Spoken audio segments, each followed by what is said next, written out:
Hey everyone, today we're going to talk about how to choose a loft or condo in downtown LA. So the first thing to consider is, do you want to be in a newer building, built from the ground up? Most newer buildings in downtown were done after 2006, so they're fairly new. Or you want to be in a historical building. The historical buildings were converted from office buildings or warehouses. They have more character. Sometimes they have brick walls and all these features that a historical building will have.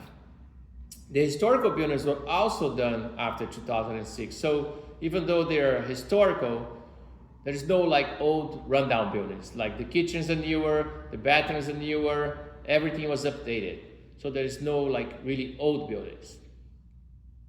At least not residential condo buildings. One thing to consider with the historical buildings is that sometimes they are approved what is called the Mills Act. What is that important? Well, the Mills Act is something that the city designates the building is a historical monument. So when that happens, you have a huge break on your property taxes. So property taxes are usually 1.25% in the city of Los Angeles. But if you're in a Mills Act approved building, they are 70 to 60% less. So that's a big deal. Not every historical building is a Mills Act approved building. The developer, when remodeled the building, they had to follow some guidelines and some did not. So not every building that is historical qualifies. Another thing to consider is parking. Mostly in the newer buildings, you have what's called deeded parking. Deeded parking, you actually own the parking space. You can trade it, you can sell it, you don't have to pay anything extra for it, it's yours. Now, if you're in a leased parking building, the parking is paid separate. Usually it's inside the HOA, so you're not writing a check to the parking provider, but you do not own the parking spot. And sometimes that can increase the HOAs a lot because parking can go anywhere from 150 to 300. And if you have two parking spaces, that's maybe an extra 500 per month in your HOA dues. Now, another thing to consider is because it's leased, it gets readjusted. So you have to pay, usually it's 5% per year. And if your parking goes up, your HOA goes up. Some buildings have no parking at all because they're historical, and back then people didn't have as many cars, so they don't have big garages.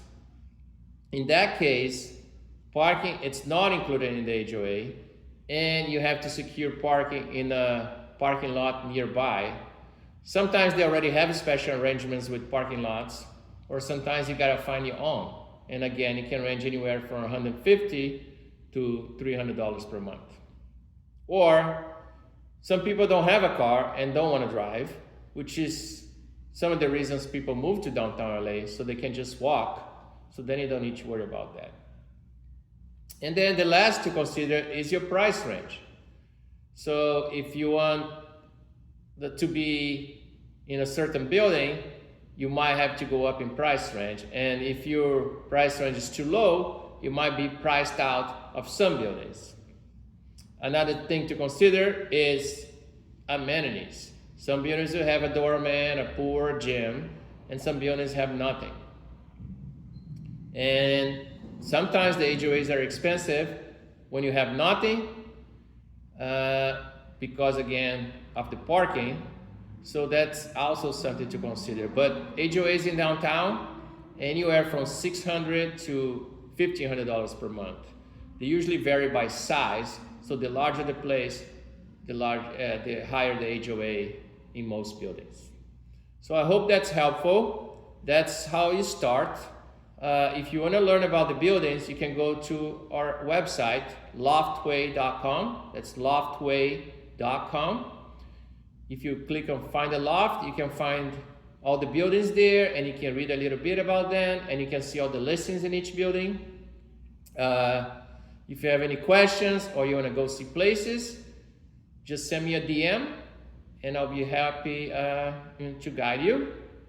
And hopefully that you guys got some good info, and I'll see you next time.